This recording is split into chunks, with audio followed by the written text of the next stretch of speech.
வணக்கம். ஒழுக்காரா கொள்க ஒருவன் தன் நெஞ்சகத்து அழுக்காறு இல்லாத இயல்பு. ஒருவன் தன் நெஞ்சில் பொறாமை இல்லாமல் வாழும் இயல்பை தனக்கு உரிய ஒழுக்க நெறியாக கொண்டு போற்ற வேண்டும். நம்மளாம் பள்ளியில் படிக்கும்போது ஒரு உறுதிமொழி எடுப்போம்.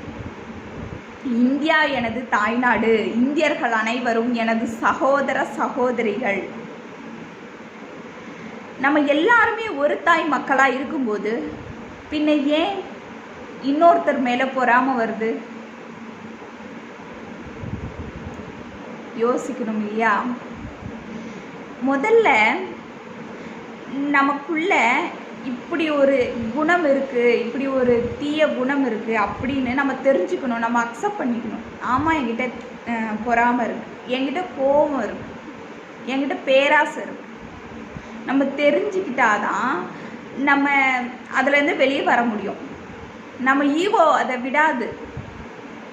இல்லை, என்ன அளவில் என்னை பொறுத்த வரைக்கும் நான் சரியாக தான் இருக்கிறேன் அப்படின்னு சொல்லும்.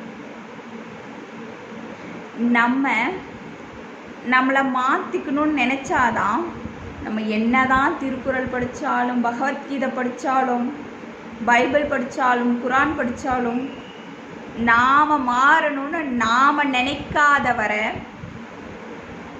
வேற எதுவும் செய்ய முடியாது.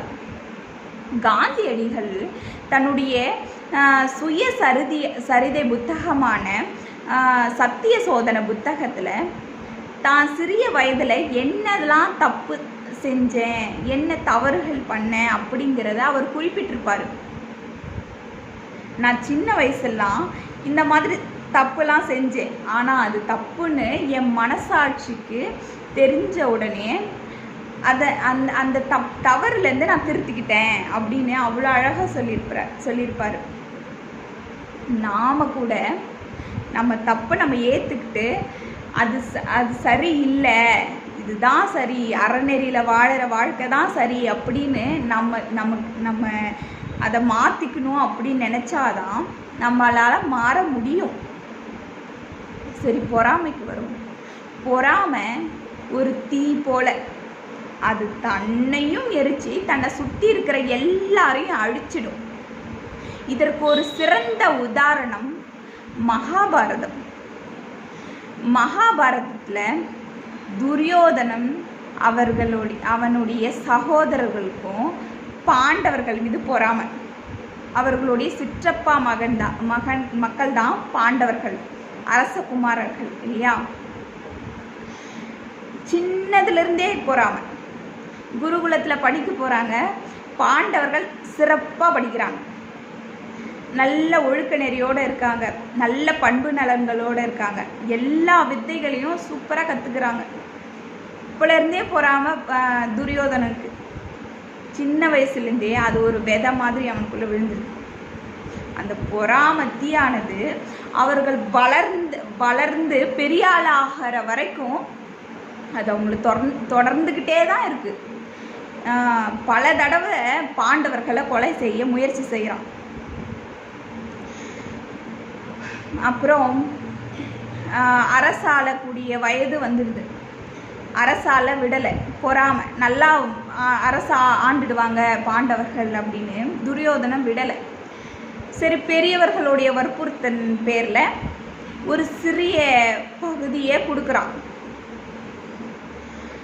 அது என்னன்னா அந்த காலத்தில் பாலைவன பகுதியாக இருந்தது, இந்திரபிரஸ்தம் அப்படின்ட்டு. இவர்களுடைய முயற்சியாலையும் நல்ல பண்புகளாலையும் தர்ம சிந்தனைகளாலையும் அவர்கள் அந்த பாலைவனத்தை சோலைவனமாக மாற்றுறாங்க. அவ்வளவு அழகான ஒரு நகரத்தையே உருவாக்குறாங்க. வந்து பார்க்குறான் துரியோதனன், பொறாமத்தி பத்திக்கிட்டு எரியுது. என்னடா, என்ன பண்ணாலும் இவனுங்க மட்டும் நல்லா இருக்கிறானுங்களே. அப்புறம் சூதாட அழைக்கிறான், திரௌபதியை மானபங்கப்படுத்துகிறான். என்னெல்லாம் பண்ணக்கூடாதோ அந்த பொறாமைன்ற ஒன்று எல்லா தவறுகளையும் அவனை செய்ய வச்சுட்டு கடைசியில் போர் மூண்டது. என்ன ஆச்சு அப்படின்னா, அவன் துரியோதனன் மட்டும் இல்லை, அவனுடைய சகோதரர்கள் 100 பேர், அவனுடைய பாட்டனார், அவனுடைய குருமார்கள், அவனுடைய நெருங்கிய நண்பர் கண்ணன், அப்புறம் அவனுடைய பெண் கொடுத்தவங்க எடுத்தவங்க, மச்சான், சொந்தம், பந்தம் எல்லாருமே அழிஞ்சாங்க. ஒருத்தர் விடாமல், அவனுடைய தரப்புல இருந்த ஒருத்தர் விடாமல் அழிஞ்சாங்க.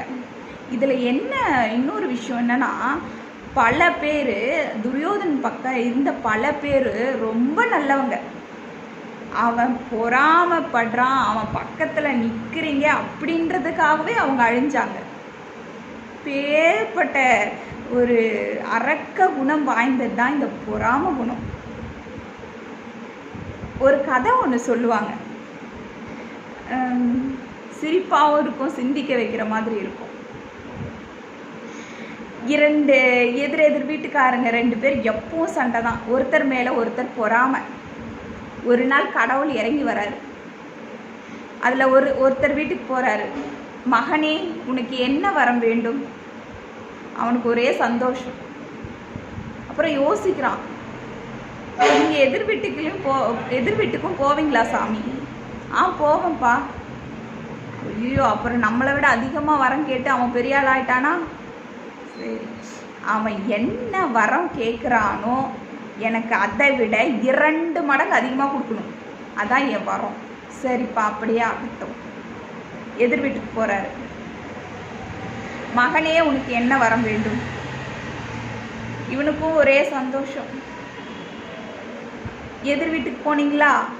போனப்பா. அவன் என்ன கேட்டான்? நீ என்ன கேட்டாலும் அதை விட 2 மடங்காக அவனுக்கு வேணுமா? இவன் நம்மளை விட பெரிய ஆளாயிடுவானே, அப்புறம் என்ன பண்ணலாம் யோசிக்கிறான். அவன் என்ன கேட்டிருப்பான்? எனக்கு ஒரு கண்ணு போயிடணும். ஏன்னா எனக்கு ஒரு கண்ணு போனாலும் பரவாயில்ல, எதிரிக்கு 2 கண்ணு போயிடணும். பாப்பா, அவ்வளோ பொறாமையா? இப்படித்தானே இருக்கிறாங்க இல்லையா? எல்லாத்துக்குமே பொறாம தான். சின்ன சின்ன விஷயத்துக்கு கூட பொறாமப்படுவாங்க. இந்த வாய்க்கா வரப்பு சண்டைலாம் பார்த்துருக்கீங்களா? ரொம்ப காமெடியாக இருக்கும்.